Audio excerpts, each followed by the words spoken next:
শীতকালে কি আমার মতো তোমাদেরও গরম গরম খিচুড়ি খেতে ভালো লাগে? তাহলে সেটা কিন্তু অবশ্যই কমেন্ট করে জানিও। তার আগে ফলো আর সাবস্ক্রাইব করতে একদম ভুলে যেও না। সো হ্যালো এভরিওয়ান, কেমন আছো সকলে? আশা করছি সবাই সুস্থ আছো এবং ভালো আছো। আর আজকে সকালটা শুরু হয়েছিল মাথায় এক গাদা তেল দিয়ে, তারপর খেয়ে নিলাম নানা ধরনের ওষুধ খেয়ে স্নান করে এখানে দাঁড়িয়েছিলাম রোদে।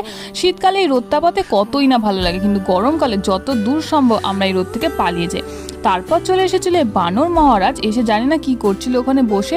তো শীতকালের সব থেকে সুন্দর জিনিস যেটা হলো সেটা হচ্ছে নানা ধরনের রং বেরঙের ফুল। এই ফুলগুলো দেখতে কতই সুন্দর লাগছে, তাই না? তো তারপর চলে এসেছিল আমাদের পটল মহারাজ, একটি ডান্স পারফরমেন্স করিয়ে দেখালো। তারপর এখানে চলে এসেছিল গরম গরম খিচুড়ি, যেটার উপর ঘি দিয়ে খেতে তো জাস্ট অসাধারণ লাগছিল। তারপর ছিল ওই রোদ রোদ একটি ওয়েদার, কত ভালোই না লাগলো। তো সেই সব খেয়ে আমি এখানে সিন্নি নিয়ে চলে এসেছি। আর সিন্নি খাওয়ার পর দেখলাম বাইরে যে পরিমাণে একটা হাওয়া দিচ্ছে, আমার লেপের নিচে ঢোকা দরকার। তো এই ছিল আজকে ভ্লগ। ভালো লাগলো অবশ্যই লাইক শেয়ার এন্ড হ্যাঁ কমেন্ট করতে কিন্তু একদম ভুলবে না। ফলো আর সাবস্ক্রাইব করে দিও।